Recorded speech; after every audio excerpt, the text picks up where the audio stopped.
What is up, all my fellow wrestling addicts out there? It's me, your buddy Nessa, better known as Great Love 91 on all the socials. And today is Backlash Day. So happy Backlash Day. And first of all, I want to apologize for this video coming to you guys a little bit late.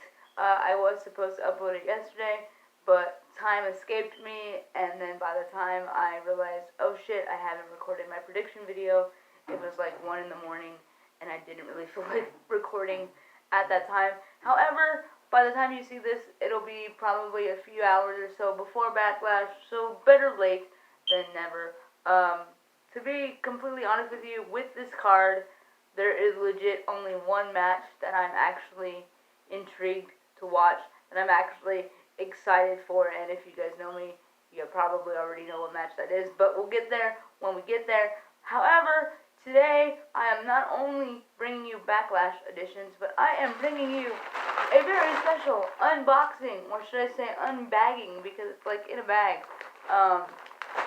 from Foot Action, aka Foot Locker. And so yeah, let's get into this. I kind of already toyed with it and opened it a little bit, that way it wasn't so difficult on camera because my hands fumble everywhere and I didn't want it to be awkward. But yeah, but as I'm opening this, we will run down the card. The first match that I want to talk about is Aleister Black versus the Monday Night Messiah, Seth Rollins. I hate saying that, by the way. I hate this current gimmick, and it's just because of my beliefs, my religious beliefs and stuff. It just rubs me the wrong way. It's nothing against Seth Rollins, because I think he's doing it awesome. Like, the way he's portraying it is great, but I just don't like it. But anyway, with this match, I don't know, I just think the real story here is the feud between Seth Rollins and Rey Mysterio. Obviously, you know, Seth Rollins injured Rey Mysterio's eye, and it's been like up in the air if Rey Mysterio is actually going to retire or not. So I think that's the real story here. I think like Aleister Black is kind of just playing the position of a hero more than anything. So like I don't really know how this match is going to go, but based on WWE and like their past, or not necessarily their past, or how I think they might book it. I say that Seth Rollins is going to win because I think he has to go in strong with going into his eventual match with Rey Mysterio.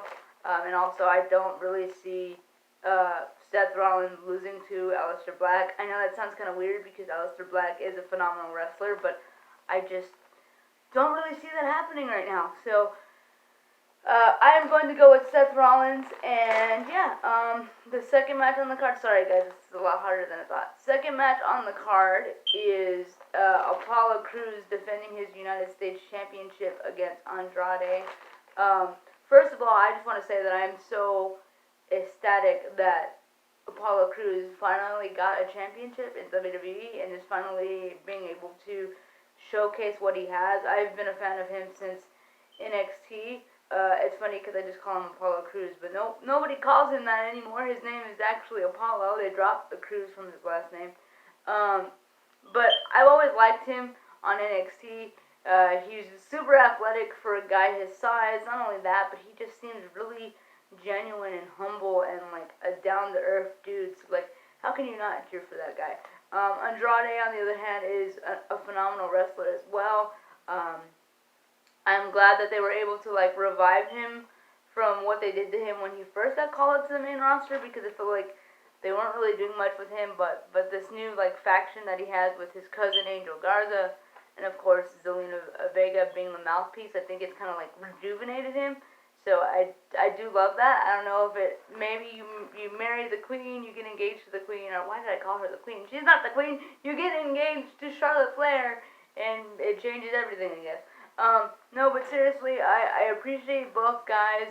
I would really love to see Apollo retain here because like I said, it's been long overdue that he should have a championship reign. I'm glad he finally has one, but I don't know, man.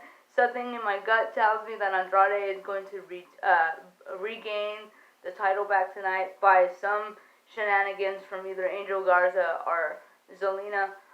That's just my prediction, unless Apollo has somebody in his back pocket. I don't know, but I really do sadly think that Andrade will get the title back. Holy crap, guys, I can't open this bag. Alright, there we go. We finally got it open. I had to, rip it open with my freaking nail. I don't have anything else to rip it open with, so here we go. The third match on the card that I want to discuss is the tag team title match, as the Street Profits defend their championships against my boys, one of my favorite tag teams, not my ultimate favorite tag team, but definitely in my top 3, the Viking Raiders. Again, it's one of these things where I feel like it's 50-50 booking. Not necessarily 50-50, but kind of like they both deserve this win. They both need this win. Just because, as the Street Profits being champions, it's obviously cool to see successful title defenses. I, for one, love long title reigns. I don't like the hot potato bullcrap that WWE often pulls. But at the same time, aside from the skits that the Viking Raiders and the Street Profits have been doing, the Viking Raiders haven't really been able to string up a couple of wins like they did for a while when they got called to the main roster, and of course they were amazing in NXT. But I don't know, I think they've kind of lost their finesse, and I don't know if that happens because of there's no crowd, but to me, the Viking Raiders aren't what they used to be, and that's really sad because I love them, but I really do think they need this win to bounce back. However, like I said, I don't necessarily think the Street Profits should lose it quite yet. So with that being said, for me, honestly, even though the Viking Raiders is my preferred team of the two, I do appreciate both, and I wouldn't be upset if either of them won. But as far as predictions, I am going to go with the Street Profits retaining their tag team championships. The next match on the card, we have a returning Jeff Hardy versus a returning Sheamus, which is crazy because, again, much like the last match we discussed, I think both of these guys absolutely need to win, but obviously it's professional wrestling and only one of them is going to win. So with that being said, well, first of all, before I get into my predictions, let's finish opening this thing, shall we? By the way, this is my first time ordering from Foot Action, aka Foot Locker. They have had a slew of WWE partnerships and pairings and exclusive shirts. They had a Bayley one, they had a Sasha Banks one, they had a Alexa Bliss one, they had a New Day one. I really wanted the New Day one because it was the TLC Crazy Sexy Cool album, and obviously I wanted the Bayley one because hello Bayley. But obviously and unfortunately I was unable to get those. But this one, when I heard about them releasing it and when I saw the design, I was like, this is the most badass shirt I have ever seen in quite a long time. So I have to get it before I review it to you guys. I can't talk today. Before I reveal it to you guys, yeah, I just had to get this shirt because it looks amazing. The design is amazing. The wrestling on it is amazing. It's Pride Month, so it's perfect. That kind of just gave it away, but whatever. Let's see. Let's look at this bad boy. Look how cool this freaking shirt is. Sonya Deville, dude. It says Sonya Deville and it says Pride Fighter. Put your hair up, square up. Let's see, let's try to get a closer look at that. Look at that. Look at it. It's amazing. Holy crap. I cannot wait to rock this shirt. Like I said, I think it's really cool that they released this just in time for Pride Month. It says put your hair up and square up. It says Pride Fighter. It says be you. Be you because everyone else is taken. I freaking love that. I love it so freaking much. I think it's amazing. Speaking of Sonya Deville, I don't understand why she's not on this card. I don't understand why she wasn't on SmackDown this past Friday. However, her feud with Mandy Rose has been one of the more interesting things in WWE as of late that has actually has me coming back for more, to be honest. But anyway, back to Backlash. Sheamus versus Jeff Hardy. Like I said, they both returned. They both deserve to win this match. They both should win, but obviously that can't happen. So it's one of those things where it's like, oh shit. And then going into the storyline with like them referring to Jeff Hardy's like alcohol addiction and like his drunk driving. To me, honestly, it's in bad taste. They made him piss in the middle of the ring, like take a piss test. Then he threw the piss at Sheamus. I don't know. It's just been a really weird storyline. I really don't know who's gonna win this one because, like I said, they both just came back. This is both their first major feud upon their return. So I feel like either of them losing is kind of bad either way. But I'm going to go with Jeff Hardy here. I think he's going to overcome Sheamus because Sheamus took him out of the Intercontinental Championship picture, and like try to frame him for hitting Elias with his car. And I think that's all going to come to fruition today. Possibly the hacker might reveal something. I don't know. But I'm going to go with Jeff Hardy beating Sheamus. The next match on the card is I guess we'll go here. The Raw Women's Championship match as Asuka defends her championship against Nia Jax.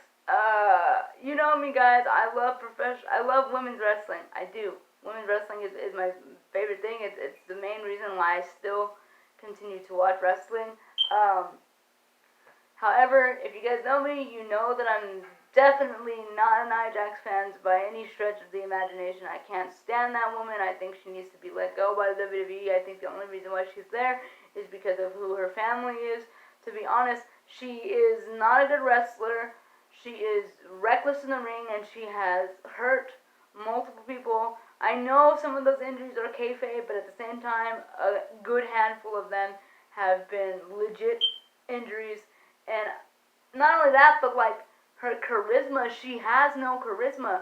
I do not buy her as this irresistible force that they have been trying to pitch her as since she's been in NXT. Like, again, I've said it before, Bayley put her to sleep, okay? And like, because of that, I think her mystique automatically goes away. I'm not saying that Bayley's a weaker opponent or whatever, but we saw Bayley put her to sleep at NXT TakeOver. I think it was the Texas one? No, it wasn't Texas because Texas is when she wrestled Asuka. It was the London one, TakeOver London.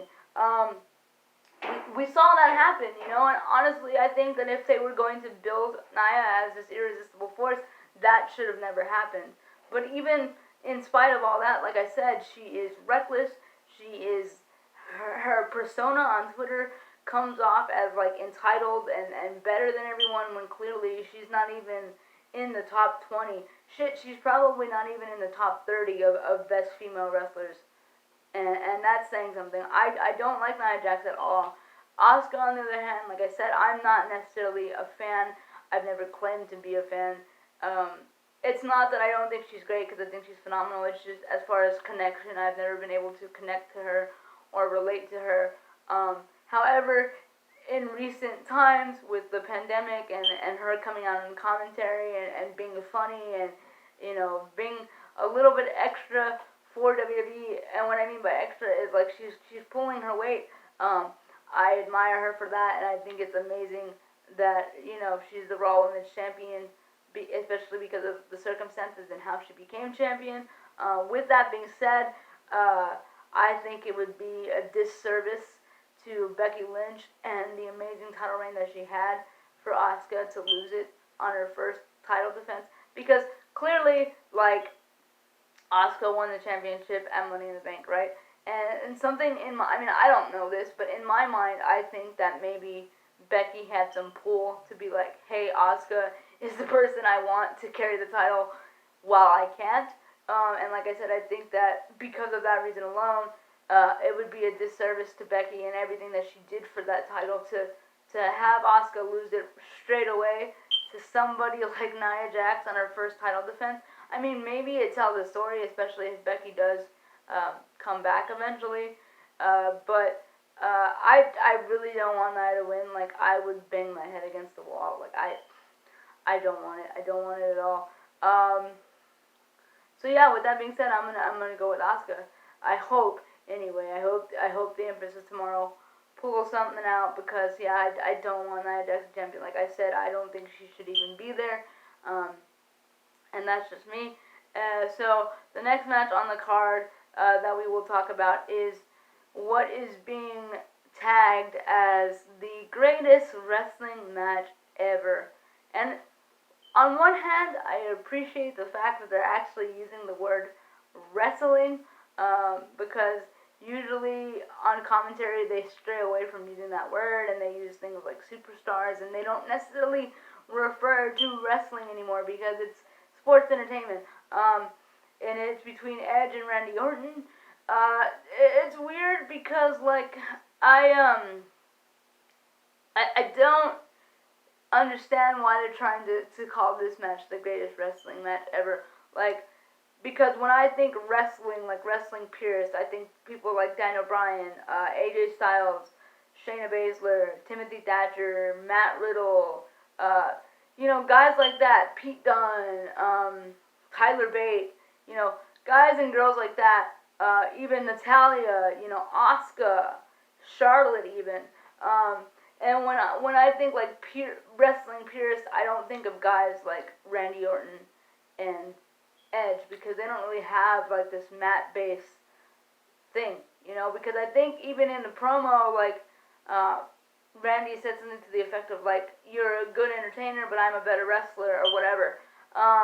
So I just think it's weird that these two guys are supposed to have like a wrestling match, a pure wrestling match, because I don't buy them as wrestling purists. I mean, that might upset some people, but that's just me. And I just think this feud has like dragged on longer than it has. Like, Edge already won. Like, what does he have to prove? Like, I don't know. It's just kind of stupid to me. Like, this is the match that they've been building the most for Backlash, and I'm just like, this doesn't get me excited for Backlash. But with that being said, I think Edge wins again, just because he's Edge, and he just came back, and again, maybe he does have something to prove. I don't freaking know, and because of that, I think Randy Orton takes the loss here. So Edge as your winner going into that match. The next match that I'm going to discuss is my main event, the one match that I genuinely care about. Everything else, like, I don't even really care. I probably won't even watch the whole pay-per-view, because oftentimes I choose to like spend time with my family playing Mario Kart or something. But that being said, the match that I am most excited for is the triple threat match for the WWE Women's Tag Team Championships, as Bayley and Sasha Banks defend their newly won tag titles against the Iconics and Bliss Cross, Applesauce, Alexa Bliss, and Nikki Cross. Yeah, I'm super excited for this match. I genuinely love all three tag teams, but I wish our tag team division was deeper, because it feels like the tag titles have been played hot potato between these three teams specifically. But I will say, I am ecstatic that Boss and Hug, or as some people call them, Boss and Thug, the Boss and Hug connection, are two-time tag team champions. I think that when they lost the championships, they lost them prematurely. Nothing against the Iconics. I love them, as I said, but I don't think Bayley and Sasha should have lost them that early. And I just love the fact that when they won the tag team titles, they were able to make fun of the rumor about them crying on the locker room floor, because when they won, they cried in celebration, and it was freaking hilarious. I feel like they waited a year to make that joke. With that being said, I genuinely hope that Bayley and Sasha retain here. And I know that may come off as a biased answer because it's me, and I love them. They're like my favorite. Like, you guys know this. But the reason why I want it is because last week on NXT it was announced that whoever wins this tag title match will go on to Wednesday night on NXT and face the team of Shotzi, Blackheart, and Tegan Nox. And I just want to see Boston Hug versus Tegan Knox and Shotzi Blackheart because, my gosh, could you imagine the spots, the everything we would see in that match? Like, just thinking about it, it gives me like freaking goosebumps. I need that match. I need it. I need it. I need it so much. Like, nothing against the Iconics, nothing against Bliss Cross Applesauce, but I think a good wrestling match would be Boston Hug versus Blackheart and Knox. And not only that, but like when Bayley and Sasha first won the women's tag titles, they went to NXT and they talked about how they wanted to defend the titles across all three brands against anybody and everybody. And unfortunately, they never really got the chance to do that. And so I think that this redeems that. So I want that for them. So hopefully Bayley and Sasha retain here. However, everyone knows that the eventual idea for this is for either Bayley to turn on Sasha or Sasha to turn on Bayley. I mean, clearly they have alluded to that multiple times, and how Bayley keeps saying nobody can touch her and how she's the best, but then you have Sasha Banks who talks about how she's the standard, she's the blueprint, she's the face of the division. So clearly they're going to clash at some point, hopefully at Brooklyn and SummerSlam, because how poetic would that be? But can they feud with the tag titles? I mean, I think that would be great. It's like we hate each other, but we still have to defend our tag titles, and we care about these tag titles, so we're going to coexist and work together. It'll be interesting to see how that plays out when the turn eventually happens. Hopefully it's not tonight, because that would suck. I hope that they drag it out just a little bit longer, and I know that that's not the general consensus. I know a lot of you are just like, man, let them feud already, but I think we have to be patient here, and patience is a virtue, as they always say. So yeah, I'm going to go with Bayley and Sasha retaining. Bayley dos straps to continue. I can't believe she calls herself that. I think it's hilarious, and I honestly think she did it on purpose, especially because a lot of the internet ships Sasha and Bayley. Maybe I'm wrong, I don't know, but I just think it's hilarious, and I love the fact that Bayley has 2 belts right now. There's only one other woman who's done that in the face of WWE, and that's obviously Becky Lynch. I know people say like Paige did it, but I don't really count that because it only lasted like a week or so, and like she had to relinquish it. I don't know, maybe some of you count it, but I personally don't. Because that's when Paige had the Divas Championship and the NXT Women's Championship at the same time. But yeah, I'm so excited for Bayley and the like redemption story that she's had, because let's be honest, when she got called up to Monday Night Raw, it was kind of meh, and I think that she has really redeemed herself here, so I'm super excited. Again, I hope they retain, but we shall see. 2 more matches left, and this video is already 23 minutes in, so I'm going to try to hurry because I know it cuts off like at 30.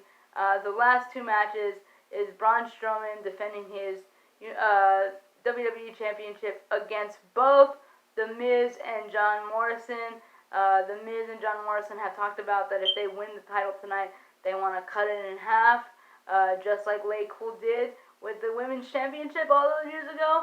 So for that alone, I think it would be amazing. Like, we've never seen co-WWE champions before, and I think that would be super, like, interesting and intriguing.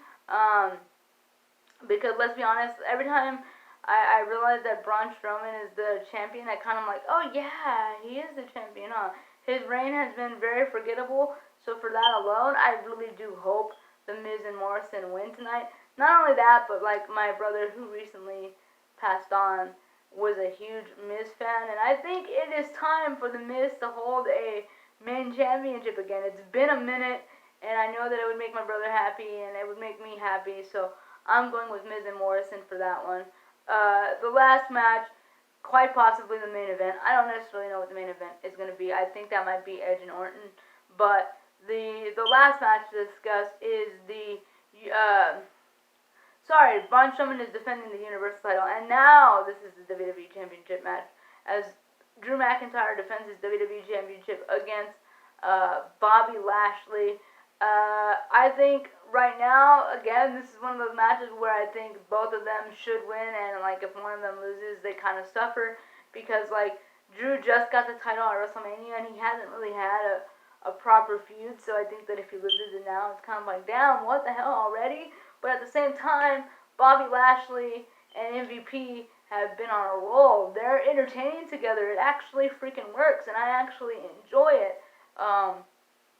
So I don't really know how this one can go. Like I said, I think it could go either way, and it would make sense if it went either way. However, I'm gonna be bold here and say Bobby Lashley will be your new WWE champion by the end of the night. But we shall see how it works. And there you go. There are all my Backlash predictions. Sorry if I rambled a lot. Sorry if I took forever to open the shirt. But again, really freaking cool shirt. Sonya Deville, Pride Month shirt. This is awesome. I'm so happy. I can't wait to wear it and rock it and show my support for the Pride fighter. Hopefully there is a championship in her future. But yeah, guys, I hope you enjoyed this prediction video. And maybe today I will be posting a reaction video for the tag team triple threat match. We shall see, depending on like what I'm doing at the time and whatnot. But hope you guys enjoyed. I hope you guys enjoy Backlash. Hope you guys enjoy your Sunday. Take care. Stay safe. But most importantly, stay addicted to the squared circle.